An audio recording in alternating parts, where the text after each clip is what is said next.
actually happens, I mean, I know this is a fight that is important to you. All fights are important.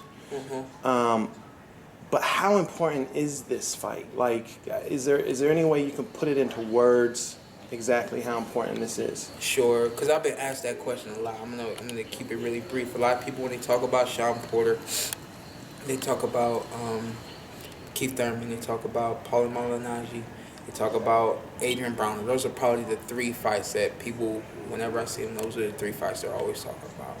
When this fight's over, when I win this belt, I want this to be the fight that everybody talks about. Wow, wow. It's just. I mean, now that it's here, and I wasn't even sure it was actually going to happen. I know, it's right around the corner.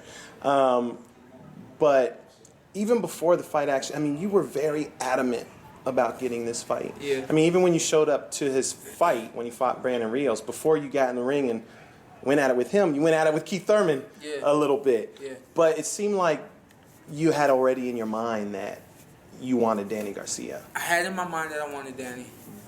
The team has spoken, and we kind of knew what it was going to be. My dad didn't know I was getting in the ring, I don't think, until he knocked him out. I stood up, and then my dad called me like, "Hey, where you at?" I said, "I'm over here by the ring. Come over here."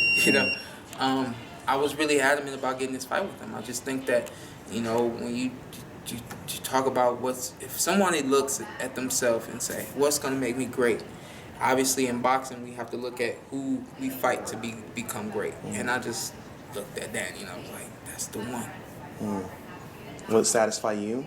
Heck yeah.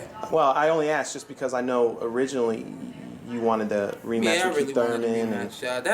That's not behind me, but this is what's here. This is what I knew was gonna be coming. So, and it's just what I felt. It was just what I knew. I knew it was gonna be coming, and obviously I did the best I could to make it happen, and it's almost here. So 100% satisfaction from this fight. Yeah. Yeah. Well, what can the fans expect like on September 8th? I mean, obviously it's going to be action packed. I don't think you're in any fights that aren't action packed. It's going to be action packed, man. Watch me, man. I'm going to control Danny. I'm going to make Danny feel everything. I'm going to push his heart. I'm going to push his mind. I'm going to back him up. I'm going to make him come at me. And I'm going to be the WBC champion after this fight. Are there any concerns about the hand? I mean, obviously you had the injury. Forgot about that. No, I'm good. I'm good, man. I'm blessed, man. Actually, I forgot about it too. It was crazy, man. That night, it was like, oh my God, And then we went and I got X-rays done and all that kind of stuff. Bruised bone and some stress muscles was all it was. So, rehabbed it and all that kind of stuff, and it actually feels fine. Yeah.